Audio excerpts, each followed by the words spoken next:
All aboard the Hot Mess Express as I bring you along for a little bit of a chit chat as I deal with my animals everywhere.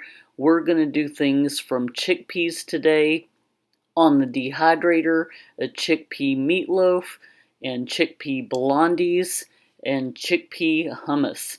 So come along and let's see what kind of mess we can get into today. I like to start each morning with a walk before I get started on my day, and there's this one block I go down where this cat is just always coming up to me. He is the cutest thing. I've seen him for about 6 months now, and when I went by the other day, he had his little friend with him that I've never seen before, so he just brought him up and introduced him to me. He was the cutest. After coming home from my walk, I find my own cat, Bee, up on the roof, and I have to talk her off the ledge because she's spoiled rotten. Wait, come on. Come down the fence. I can't reach you, girl. I'm not that tall. Come on. I feel like half my day is spent just rounding up cats. It's time to start using up some of my canned garbanzo beans, aka chickpeas. Hey everybody, I thought today I would try something interesting. I'm going to see if I can make an entire meal out of chickpeas as the base. I'm going to do some malt vinegar chickpeas on the dehydrator as a snack, so that will taste similar to corn nuts. And then for an appetizer, I'm going to make some hummus. And then I'm going to do a chickpea meatloaf. And then for the dessert, I'm going to make chickpea blondies, which are like kind of a cross between a chocolate chip cookie and a brownie, I guess. Let's start off with doing the chickpeas on the dehydrator because that's going to take 10 to 12 hours. I'm already getting a late start on this. This might be more like a midnight snack. The original recipe, which I'll include in the description box below, it says to do a can of chickpeas, but it's very ambiguous. It does not specify what size. So I'm assuming it's the normal size, which is 15 ounces. I'm going to go ahead and double it because if I'm going to do the commitment on a dehydrator, something that's going to take 12 hours, I'm going to get the most bang for my buck. So I am going to double the chickpeas, but I'm not going to double the vinegar that it calls for. It calls for 2 cups, which I thought that's kind of a lot. The recipe uses 2 cups of the white vinegar. I'm going to do a cup of white vinegar and then a cup of malt vinegar. I'm a very big fan of the flavor of malt vinegar. You got to boil it on a stovetop. First, I drained and rinsed the chickpeas really well. Fun fact, the liquid from a can of chickpeas makes a good substitute for egg whites in a pinch if you're ever in need. Next, I added the chickpeas to a pot and then added a cup of the white vinegar and the malt vinegar, as well as about, I think, a teaspoon of salt. I used smoked salt and then I brought it to a boil. When it comes up to a boil, we're going to turn it off and let it soak for about 30 minutes.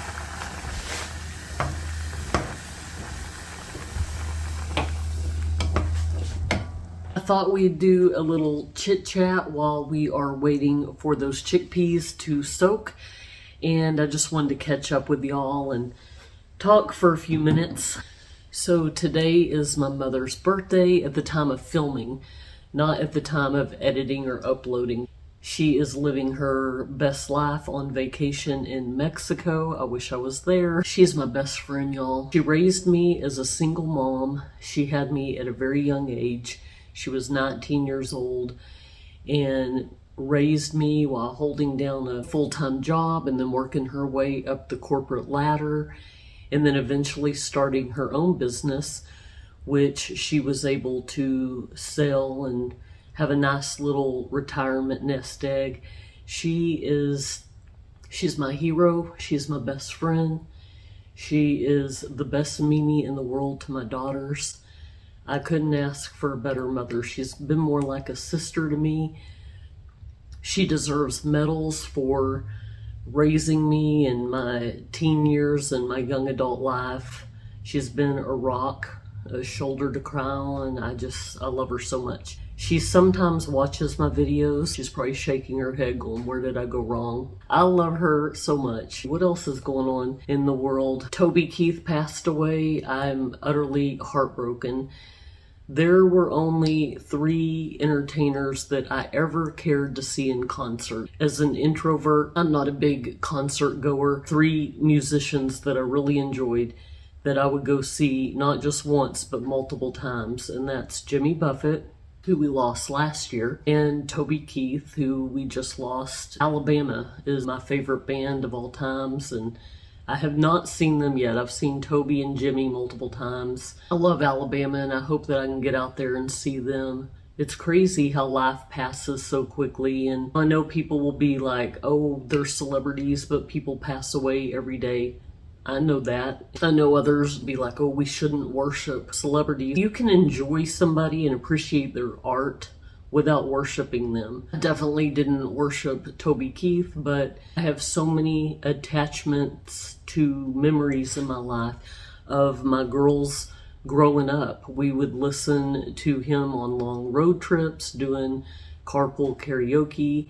I loved his music. It was fun. You know, from Red Solo Cup to I Love This Bar, and I Want to Talk About Me, and just so many good memories. That's just been on my mind. I was blasting Toby Keith music all day yesterday. Life, it passes by in the blink of an eye, you know, and we only get one life here on this earth, and we should definitely make the most of it.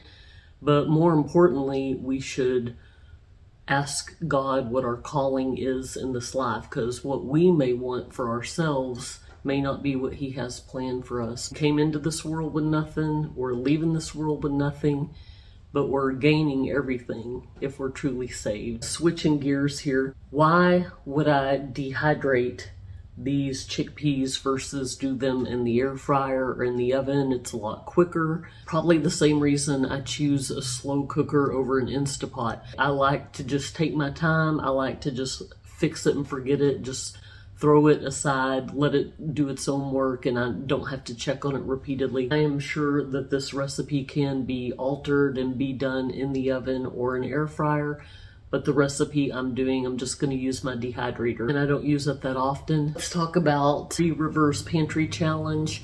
It ends at the end of February. I've really enjoyed doing this. It's definitely been a way to get my creative juices flowing. It's Hazel. Hazel wanted to say hi. She cannot stand it when I'm in a different room and she can hear my voice. She has some serious attachment issues. I know she's thinking, no, Mom, you're the one with the attachment issues. Yeah, I love you, babe.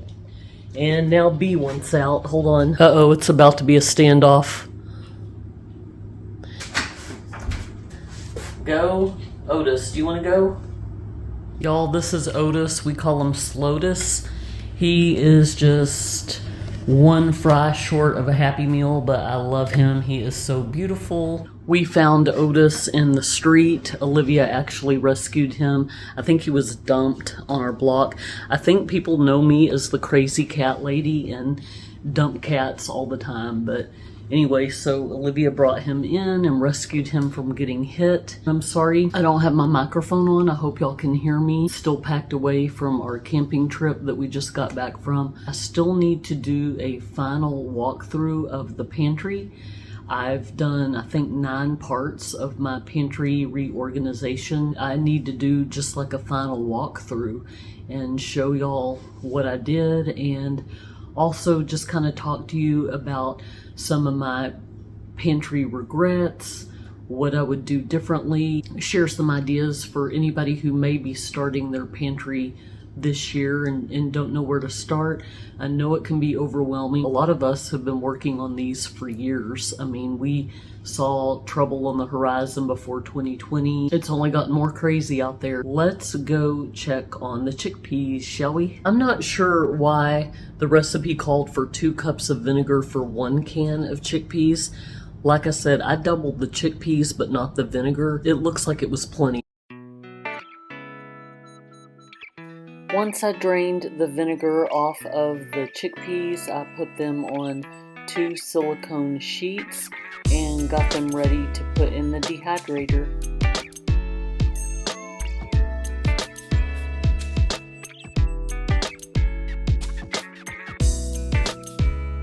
I went ahead and set it for 11 hours because the recipe said between 10 and 12 hours. I thought 11 would be good, and then I'll just check on it after 10 hours. I've got it set to 135. Next, we're going to prep the chickpea meatloaf. What I'm going to do, I'm going to turn the oven on to 375. I'm going to assemble the meatloaf.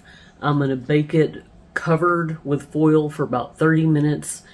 And then the step where you take it out and add the glaze and put it back in for like another 15 minutes uncovered. I'm going to hold off on doing that until everybody's back home.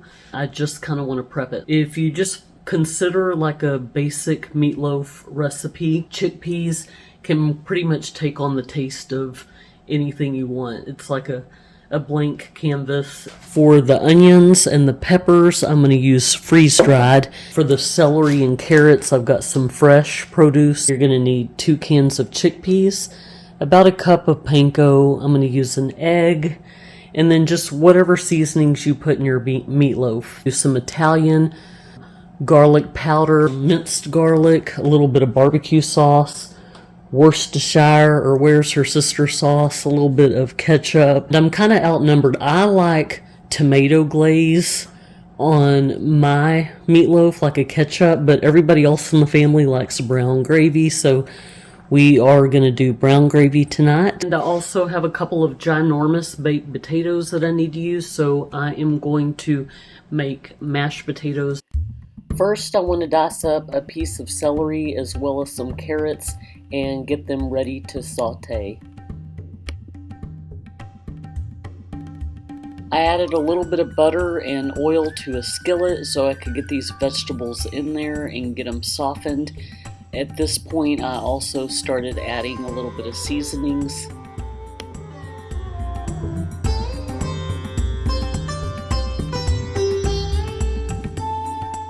I went ahead and rehydrated my freeze-dried vegetables. I have noticed in the past that if I try to saute freeze-dried vegetables without rehydrating them first, they end up getting scorched.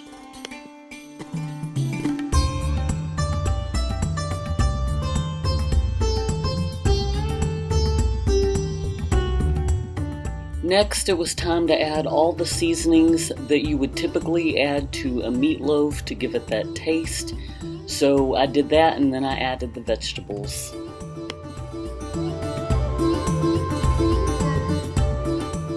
This is where stuff started getting slapstick for me. I tried using a meat grinder, and then I moved to a potato masher, and chickpeas were just flying everywhere. This just ended up turning into a skit that I don't even think Lucille Ball would have participated in. I could not find my my food processor, so I had this little thing, and I had to take individual sections of the bowl and put them in there because it wouldn't all fit in at once, and just kind of blend it up. I could not mash those chickpeas to save my life.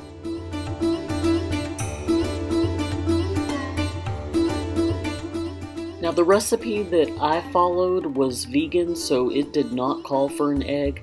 I added one for my own comfort because we're not vegans. My children are vegetarians, but they can still have egg. And I felt that that was a necessary ingredient to try to bind this and hold it together. So I went ahead and just put the mixture in there, and it was strangely similar to the texture of ground beef. And because this was already a loaf pan, I just, instead of like shaping it into a loaf, I just went ahead and pressed it down and then added the foil. We shall see what kind of hot mess we come up with. Once the meatless loaf was done, I just set it aside till it was ready to do the last step when everybody got home. When it was time for the final step, I took a knife and just kind of made some little slits in the loaf so the gravy could get down in it and kind of make it a little bit moist. And then I just spread it out and put it in the oven. While the loaf was in the oven, I went ahead and made the mashed potatoes. If the water looks odd, it's because I put bouillon in it.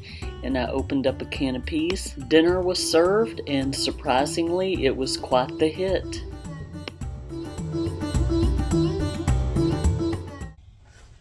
Okay, so it's the next day. These were pretty close to being done last night, but we were tired and ready to go to bed, so we just went ahead and set it for another 8 hours. The good thing about dehydrating is it's kind of hard to over dehydrate something as long as you have the setting low enough.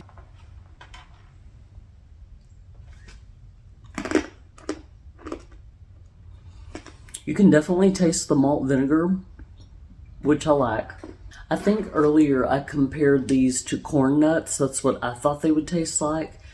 And they're a little bit more firm than corn nuts. Corn nuts are more crunchy. I wonder if I should have let the chickpeas cook a little bit longer in the vinegar and kind of soften up. Probably make them again. I forgot to say the chickpea meatloaf. It was a hit in our house. Corey, who is a massive carnivore, he loved the chickpea meatloaf. Olivia, who is super picky, she liked it, and Chloe too. They're the pickiest vegetarians I've ever seen. It was a little bit dry. I might reduce the panko next time because it kind of made it a little bit dry, but you're kind of in a bind, pun intended.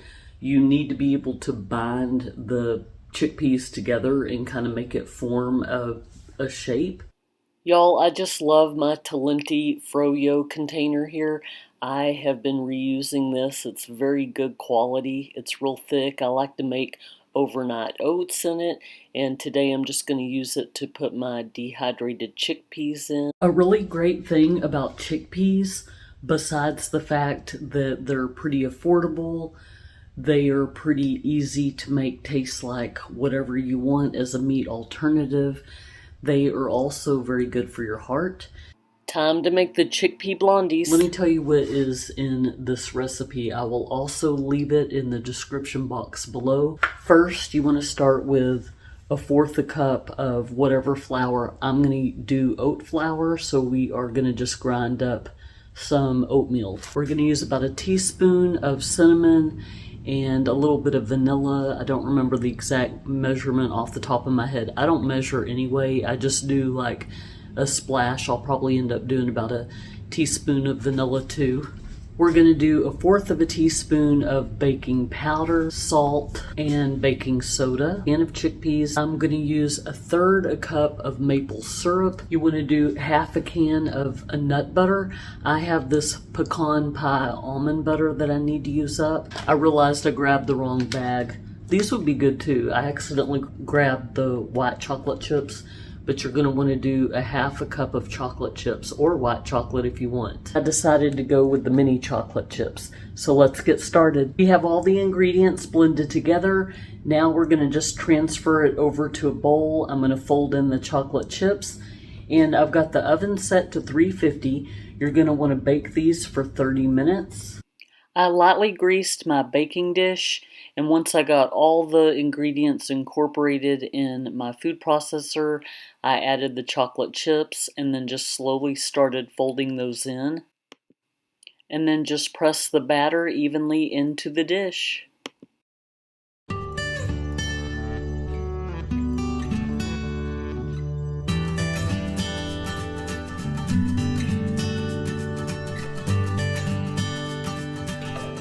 Y'all, these chocolate chip blondies are awesome. Can you see all those chocolate chips in there?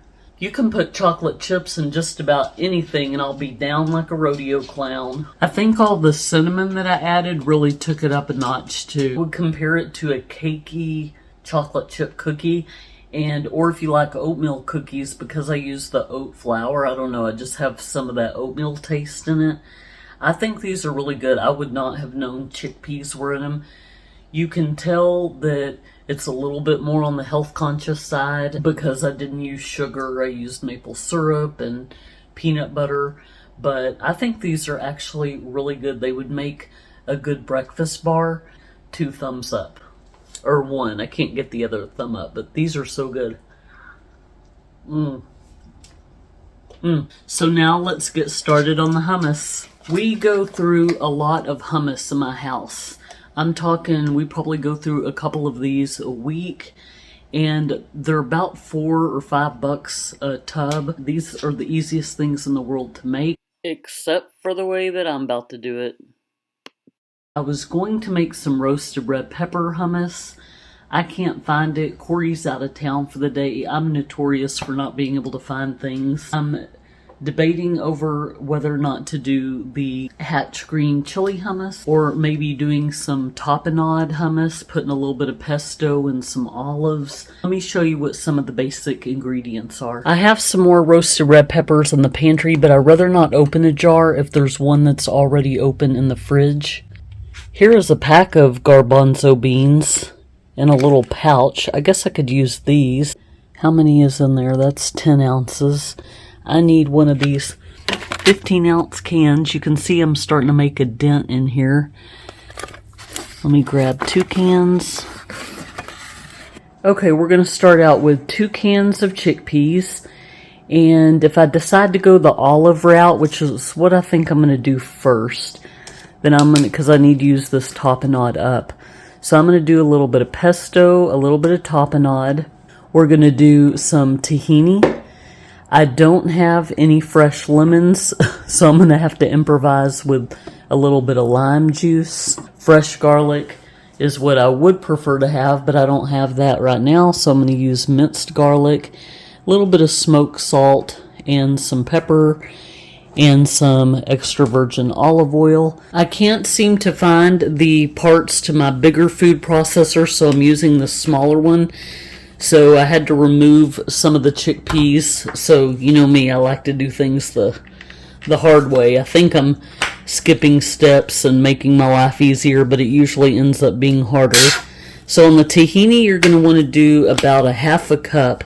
Honestly, I don't even know if I have a half a cup in here.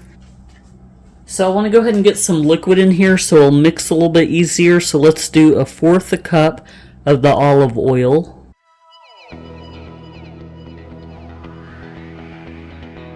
Okay, we still need a little more liquid. I don't know how much the juice of 2 lemons would equate to, so I'm just going to kind of start out and add just a little bit and keep going if I need to. Now let's go ahead and add some minced garlic.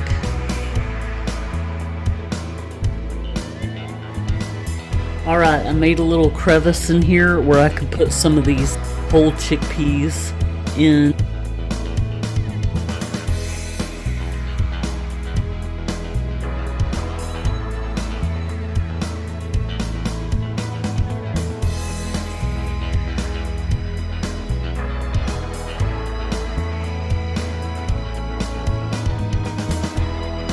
Do you ever feel like you've got a laugh track playing in the background or Benny Hill music or something?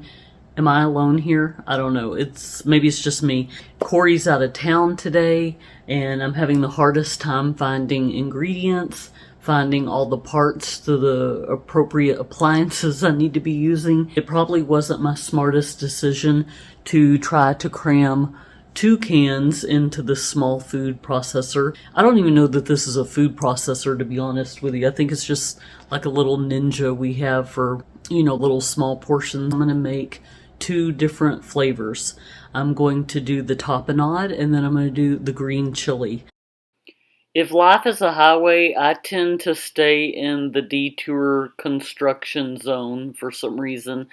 This really should not have been this hard to make, and if anybody's never made hummus before out of canned chickpeas, I don't know, you probably should watch a different video for inspiration.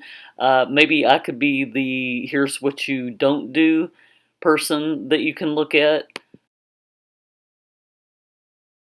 Corey was able to fix this when he got home. He was able to locate the food processor. In fact, Chloe has one of those Vitamixes that I didn't even know about in her room. I should have been using that. But anyway, it ended up being better than it looks. It looks like mashed potatoes or lumpy oatmeal, but we fixed it. We added seasonings, and it was good to go.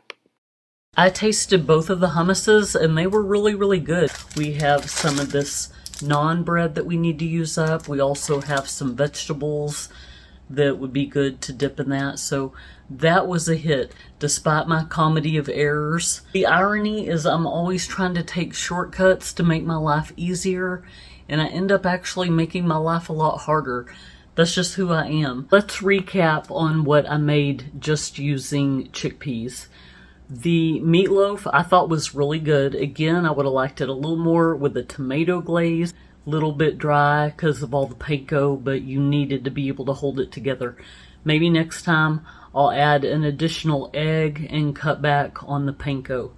The chickpeas on the dehydrator, they're pretty good. I mean, I'll say they're pretty good because I love the flavor of vinegar. So my teeth, I guess in my older age, I'm just a little bit more sensitive. So crunching down on those is not as easy as it once was, but I don't know if I'll make those again. It's a nice little substitute to reach for instead of chips or something.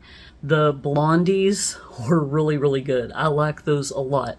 In fact, when Corey gets home, I might see if I can get him to put some of those on the freeze dryer. I'd be curious to see what that tastes like. And then the hummus, I liked it a lot. I'm not as big of a fan of hummus as Corey is. I hope that you enjoyed this video. Please drop any ideas or suggestions down below if there's a video that you want to see me do, and I'll get on it as quick as I can. Y'all take care. I'll see you next time. Bye, everyone.